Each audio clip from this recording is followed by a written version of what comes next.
जय श्री राधे कृष्ण दोस्तों आज फिर एक नया वीडियो एक नई कहानी लेकर के हम हाजिर हुए हैं। दोस्तों आज की जो कहानी है, आज का जो प्रसंग है, ये बड़ा ही मोटिवेशनल है, बड़ा ही ज्ञानवर्धक है। दोस्तों एक बार गाय माता मनुष्य के कल्याण के लिए भगवान शिव के पास जाती हैं और भगवान शिव से कहती हैं, हे भगवान, दुखों का अंत कैसे किया जा सकता है। गाय कहती हैं, हे भगवान, आपसे भला अच्छा कौन बता सकता है, इसलिए आप ही आज बताइए कि दुखों का अंत कैसे किया जाए। फिर भगवान शिव कहते हैं, गाय, आज मैं आपको एक कथा सुनाने जा रहा हूँ, कृपया इसे ध्यान से सुने। अगर आप ये कहानी सुन रहे हैं तो पूरा ध्यान से सुनिए। इस कथा को आधा अधूरा छोड़कर जाने की गलती मत करिएगा, क्योंकि इस पवित्र कथा को पूरा सुनने से मनचाहा फल की प्राप्ति होगी। इसलिए इस कथा को पूरा सुने। आप शिव भक्त हैं तो भोलेनाथ का अनादर ना करें। प्रिय दोस्तों, अगर आपको हमारा ये वीडियो अच्छा लगे तो कमेंट सेक्शन में ज़रूर बता देना, और अगर आप हमारे चैनल पर नए हैं तो चैनल को सब्सक्राइब ज़रूर कर लेना। एक बार संध्या के समय चंद्रपुर के राजा विक्रम सिंह जंगल से शिकार लेकर खेलकर अपने राज्य को वापस लौट रहे थे कि तभी रास्ते में उन्होंने देखा कि एक बालक जलती हुई चिता के पास खड़ा था। बालक को देखकर राजा अपने घोड़े से उतरे और बालक के नजदीक जाने लगे। जब राजा उस बालक के नजदीक पहुंचे तो बालक कह रहा था, माँ, मैं तुम्हारी सौगंध खाकर कहता हूँ कि मैं एक दिन बहुत बड़ा आदमी बनकर तुम्हारे सपनों को पूरा करूँगा। राजा उसके बिल्कुल नजदीक पहुँच गए और पूछा, बेटा तुम कौन हो? बालक ने कुछ घबराकर कहा, आप डरो नहीं, मैं चंद्रपुर का राजा हूँ। अभी तुम अपनी माँ की चिता के पास बहुत बड़ा आदमी बनने की सौगंध खा रहे थे। क्या मैं जान सकता हूँ कि इस सुनसान जंगल में तुम अपनी माँ की चिता के पास अकेले क्यों खड़े हो? तुम्हारे बाकी संबंधी और रिश्तेदार कहाँ हैं? महाराज, मेरी माँ और मैं इस जंगल में अकेले ही रहते थे, लेकिन मेरी माँ ने मरते समय मुझे बताया कि मेरे दादा बुलंदनगर के धनी सेठ करोड़ी मल थे। मेरी माँ और मेरे पिताजी का प्रेम विवाह हुआ था, और चूंकि मेरी माँ ने एक बहुत ही गरीब परिवार से थी, इसलिए मेरी दादाजी उन्हें पसंद नहीं करते थे। विवाह के कुछ दिनों बाद ही बगीचे में घूमते हुए मेरे पिताजी को सांप ने काट लिया और उनकी मृत्यु हो गई। इस पर मेरे दादा और दादी ने मेरी माँ को अपशगुन और मनहूस कह रहे थे, और उनको ये सब कहते हुए उनके आने से ही मेरे पिता की मृत्यु हुई है। उन्होंने मेरी माँ को घर से निकाल दिया। जब वह गर्भवती थी उस समय मैं जंगल में आई और यहाँ एक झोपड़ी बनाकर रहने लगी। यही मेरा जन्म भी हुआ।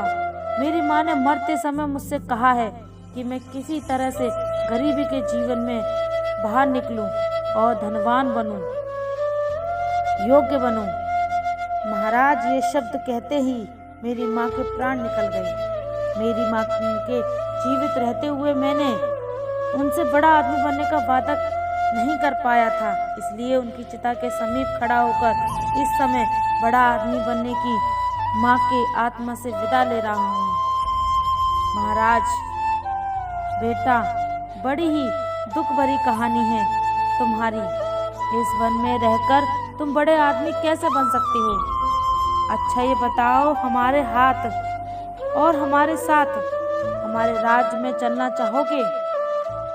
आपके साथ महाराज हम तुम्हें पढ़ लिख कर बड़ा आदमी बनने में तुम्हारी मदद कर सकते हैं। इस बात का हम तुमसे वादा करते हैं। तब तो मैं आपके साथ बड़ी खुशी से चलने को तैयार हूँ। महाराज, और फिर वह राजा के साथ उसके महल की तरफ चल दिया। राजमहल में पहुंचने पर रानी ने पूछा, ये कौन है महाराज? महारानी, इसका नाम भीमसेन है। आज से हमारे महल में रहकर शिक्षा ग्रहण करेंगे। रानी मन में सोचने लगी, महाराज भी न जाने कैसे कैसे नमूने उठाकर महल में ले आते हैं। इन्हें कौन समझाएगा कि ये महल है कोई अनाथालय नहीं। महारानी, आप जिस सोच में पड़ गई हैं, कुछ नहीं। महाराज, आप आज्ञा कीजिए।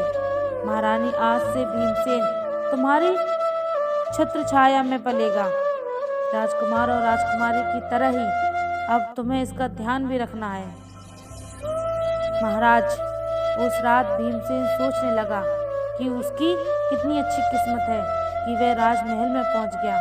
दूसरी तरफ महारानी सोच रही थी कि भीमसेन को महल से निकालने के लिए मुझे कल कुछ करना ही होगा। जिस दिन राजकुमार और राजकुमारी और भीमसेन को भोजन परोसा गया, उस दिन राजकुमार और राजकुमारी को सोने की थाली में खाना दिया गया, जबकि भीमसेन को पत्ते पर भोजन परोसा गया। इससे भीमसेन नाराज हो गया और कहा कि वह पत्ते पर खाना नहीं खाएगा। रानी ने पूछा, क्या वह पत्थर पर भोजन नहीं कर सकता? भीमसेन ने जवाब दिया कि वह खा सकता है, लेकिन उसे ये भेदभाव पसंद नहीं आया, क्योंकि अन्य लोगों को सोने की थाली में खाना परोसा गया है। रानी ने जब कहा, अगर वह राजाओं और महाराजाओं की तरह खाना चाहता है तो खाए, वरना ना खाए। भीमसेन ने कहा कि वह तब तक नहीं खाएगा जब तक कि उसे सम्मान के साथ सोने की थाली में भोजन नहीं परोसा जाता। इससे नाराज होकर भीमसेन महल से चला गया और उसी जंगल की ओर लौट गया जहाँ से वह आया था। जब महाराज महल में आए और उन्हें पूरी घटना का पता चला, उन्होंने रानी से पूछा कि भीमसेन को सोने की थाली में भोजन क्यों नहीं परोसा गया। रानी ने कहा कि वह भीमसेन की परख करना चाहती थी, जिससे पता चले कि वह बहुत ही घमंडी और चतुर है। इसके सिवा उसके अंदर कोई और भी विशेषता नहीं है। वह अपने जीवन में कुछ भी नहीं बन सकता। महारानी, बेशक उसे पत्ते पर भोजन परोसना तुम उसकी परीक्षा लेना चाहती थी, परंतु तुमने ये ठीक नहीं किया। वह अभी बालक है, उसे अपमान महसूस हुआ होगा। कहीं वे महल से चला न जाए। महाराज, महल का सुख वैभव छोड़कर वह कैसे जा सकता है? भला राजा तुरंत भीमसेन को महल में ढूंढने लगे, परंतु वह उन्हें महल में नहीं मिला। भीमसेन अवश्य जंगल में अपनी झोपड़ी में चला गया होगा। मुझे तुरंत वहां जाकर उस बेसहारा बालक को वापस महल में लाना होगा। राजा अपने घोड़े पर सवार होकर जंगल की तरफ निकल चले। इधर जब भीमसेन वापस जंगल में गया, गंगा नदी के किनारे त्रिकुट नाम से एक विशाल वन था, जिसका कोई दूसरा छोर नहीं था। वहीं पर ब्रह्म ऋषि नाम का एक साधु रहते थे। वे बहुत ही करुणामय थे। जब भी कोई यात्री उस तरफ से गुजरता, साधु महाराज उनसे निवेदन करते कि वे कुछ समय के लिए उनकी कुटिया में विश्राम करें और फिर यात्रा जारी रखें। यात्रा उनके निवेदन को स्वीकार कर लेते, उनकी कुटिया में आराम करते। बाद में यात्री उन्हें प्रणाम करके अपने रास्ते निकल जाते। इस प्रकार साधु महाराज उस वन में गुजरने वाले यात्रियों की सेवा किया करते थे। इसी वन में भीमसेन नाम का एक डाकू भी रहता था। लूटपाट करना उसका पेशा था, और जो भी यात्री उसे पैसे देने से हिचकिचाता, किसी झिझक से मार डालता। इसी भय से लोग उस जंगल से गुजरने के लिए 100 बार सोचते थे, और अगर कोई बहादुरी से उस जंगल में प्रवेश करता तो डाकू भीमसेन उसे लूट लेता। इस तरह डाकू भीमसेन का खौफ आसपास के सभी गांवों में फैल गया था। एक दिन गांव के कुछ लोग एकत्र हुए और उन्होंने डाकू से मुक्ति पाने की योजना बनाई। एक व्यक्ति ने कहा, भीमसेन डाकू का आतंक दिन प्रतिदिन बढ़ता जा रहा है, हमें इससे कैसे भी निपटना चाहिए। एक ने कहा, भाइयों, संगठन में बहुत ही शक्ति होती है, यदि हम सब मिलकर उस पर धावा बोल दें तो कैसा रहेगा। इससे तो हम सहज ही उसे अपने कब्जे में कर लेंगे, तब हम उसकी गर्दन काट कर उसे मार देंगे।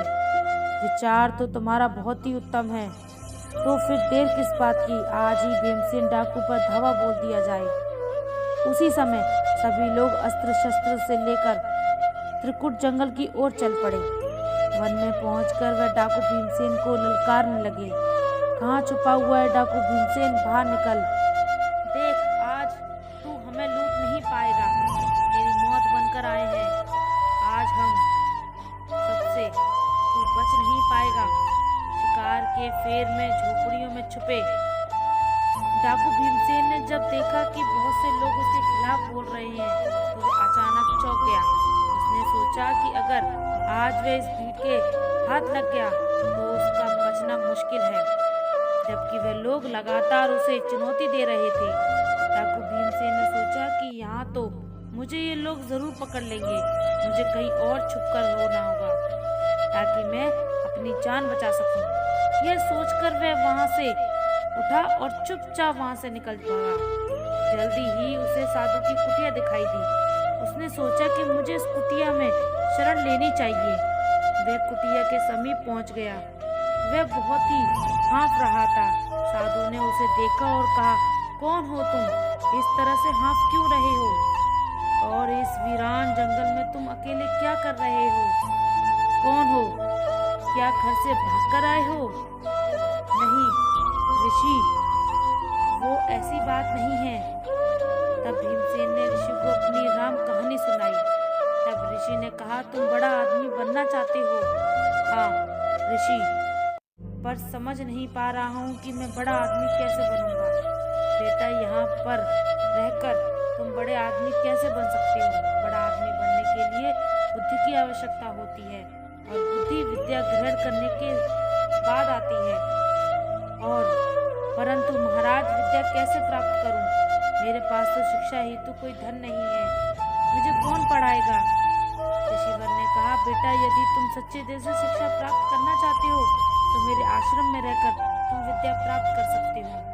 फिर भीमसेन ने किसी तरह से अपनी उखड़ी हुई सांसों पर काबू पाया और कहा, साधु बाबा, कुछ लोग मेरी हत्या करने के लिए वन में मुझे खोज रहे हैं, उनसे मेरी रक्षा कीजिए। जा, तू कुटिया के अंदर जा, तो जाकर छुप जा। भीमसेन ने ऐसा ही किया और कुटिया के अंदर जाके छुप गया। तभी भीमसेन को खोजते हुए कुछ लोग आए, कुटिया के पास पहुंच गए और साधु महाराज से पूछने लगे, बाबा, क्या आपने यहाँ से किसी आदमी को गुजरते हुए देखा है? बाबा ने कहा, आप लोग किस आदमी की बात कर रहे हो? हम भीमसेन डाकू की बात कर रहे हैं। साधु बाबा, उसने मासूम और निहत्थे लोगों को लूटकर बहुत सताया है। वह अपना खजाना भरता है और मौका मिलने पर लोगों की हत्या भी कर देता है। आज हम उसे मारने आए हैं। साधु बाबा ने कहा, क्या तुम भीमसेन को मारोगे? वह तो पहले ही गंगा नदी में डूबकर मर चुका है। साधु बाबा, क्या तुम कह रहे हो? भीमसेन डाकू मर चुका है? हाँ भाइयों, मेरे कहने पर विश्वास कीजिए और अपने घर वापस लौट जाओ। भीमसेन कुटिया के अंदर छुपा खिड़की से ये सब देख रहा था और सोच रहा था कि आज साधु बाबा की वजह से उसकी जान बच गई। लोग साधु बाबा का बहुत आदर करते हैं। उसकी बातों पर विश्वास करके वह वहां से लौट गए। जब लोग चले गए तब डाकू कुटिया से बाहर आया और साधु बाबा से पूछने लगा, साधु बाबा, आपने मेरे बारे में उन लोगों को झूठ क्यों बोला?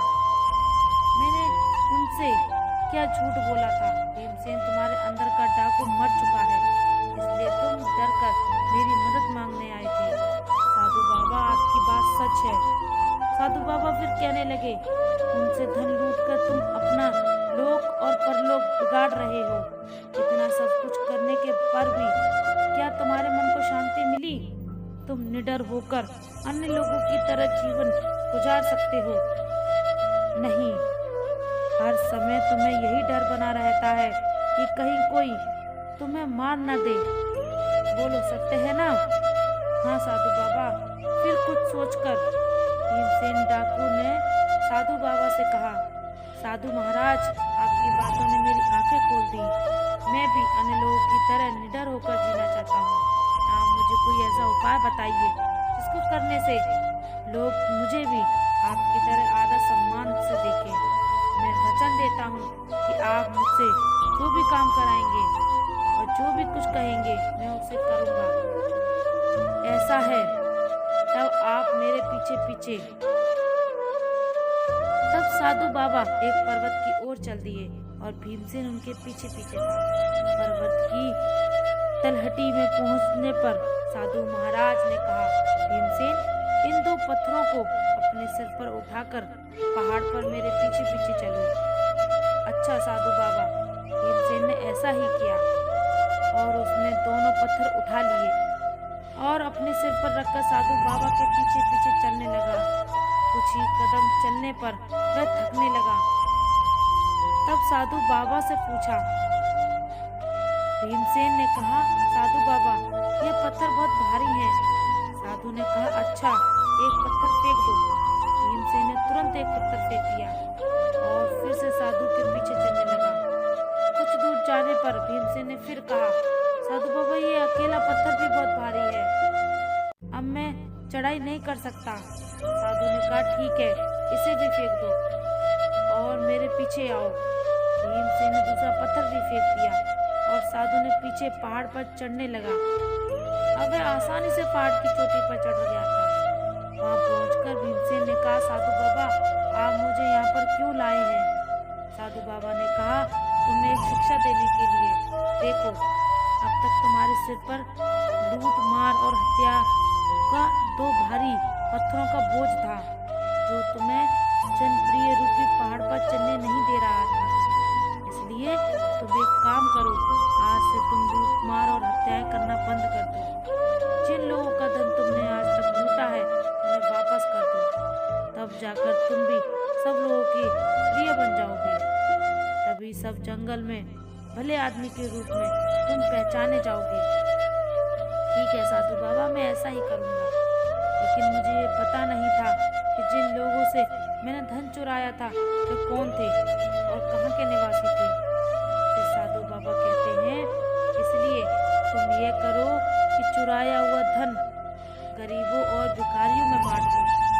ठीक है साधु बाबा, मैं ऐसा ही करूँगा। भीमसेन ने ऐसा ही किया और वेश बदलकर शहर में गया और अपने साथ लाए गए सारे धन को गरीबों में और जरूरतमंदों में बांट दिया। धन बांटने के बाद भीमसेन वापस वन में पहुंचा। साधु बाबा के पास आया। साधु बाबा, मुझे अपनी शरण में ले लो। मैंने अब तक कोई भी अच्छा काम नहीं किया, कोई भी अच्छी बात नहीं सीखी। मुझे अच्छी ज्ञान की बातें नहीं आती। अच्छी ज्ञान भरी बातें सिखाकर मेरे जन्म को सार्थक बना दो। साधु बाबा ने उसे अपना शिष्य बना लिया और कहा, भीमसेन, जहाँ तक हो सके हमेशा दूसरों की मदद करो, दूसरों की सहायता करो। यही मानवता की सच्ची सेवा है और यही भगवान की सेवा है। भीमसेन ने सच्चे दिल से साधु बाबा की सेवा की और साधु बाबा के संधियों को 5 वर्ष बिताए। इसी बीच साधु बाबा की कृपा से वे अत्यंत ही बुद्धिमान और सच्चे चरित्र वाला बन चुका था। भीमसेन जो डाकू था, अब वह दुनिया का सबसे बुद्धिजीवी कहलाने लगा। इतना कहकर भगवान शिव अपना कथा समाप्त करते हैं। प्रिय दर्शकों, हमारी आज की कहानी यहाँ समाप्त होती है। हम उम्मीद करते हैं कि आपको हमारी आज की ये कहानी, आज का ये वीडियो पसंद आया होगा और आप इससे ढेर सारी प्रेरणा लेंगे। मिलते हैं अगली ज्ञान चर्चा के साथ अगले वीडियो में। तब तक के लिए धन्यवाद। और अगर आप हमारे चैनल पर नए हैं तो चैनल को सब्सक्राइब जरूर कर लीजिए और कमेंट में जय श्री राधे कृष्ण जरूर लिख दीजिए। धन्यवाद। जय श्री राधे कृष्ण।